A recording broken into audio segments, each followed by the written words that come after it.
És moment de planificar què fer el pròxim curs acadèmic i cal tindre en compte una de les novetats de l'Institut Jaume I d'Ontinyent, el màster d'FP d'especialització en robòtica col·laborativa. L'objectiu d'aquest curs de nova creació és augmentar les competències d'aquelles persones que ja tenen un títol de grau superior de formació professional i vulguen continuar formant-se. Està orientat sobretot per a alumnes que han acabat un grau superior i puguen complementar la seva formació en formació molt específica en el camp de la robòtica col·laborativa, de la visió artificial, de la intel·ligència artificial. Són continguts molt novedosos i que ja estan incorporant-se en les empreses des de fa uns anys. Jo crec que és una molt bona opció per si vols seguir aprenent noves coses i podria ser interessant. El curs de nova creació està emmarcat en el Departament d'Automàtica, Robòtica i Telecomunicacions, on s'imparteixen 3 cicles formatius de molta actualitat.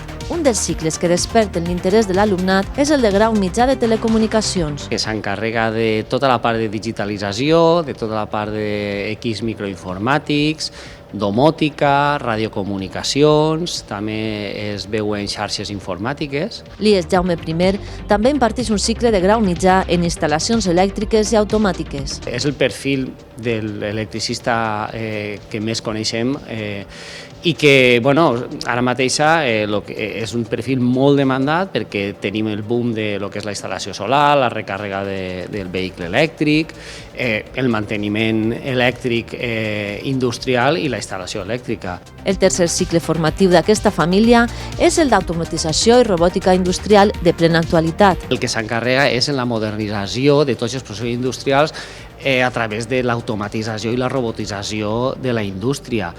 Sabem que si volem ser competitius en aquesta societat tan globalitzada, o la nostra indústria s'automatitza i robotitza, o difícilment anem a poder competir en igualtat de condicions en altres països molt més moderns. Uns camps formatius amb molta eixida professional, com explica aquest alumne. Estem finalitzant ja el superior de robòtica i ara actualment estic fent les pràctiques en les empreses que estic veient que estem utilitzant molt el que hem après així en aquest cicle superior i, clar, també aprens molt i t'obri moltes portes en el món laboral. Si estàs interessat en cursar aquests estudis o necessites més informació, pots posar-te en contacte amb l'Institut Jaume I.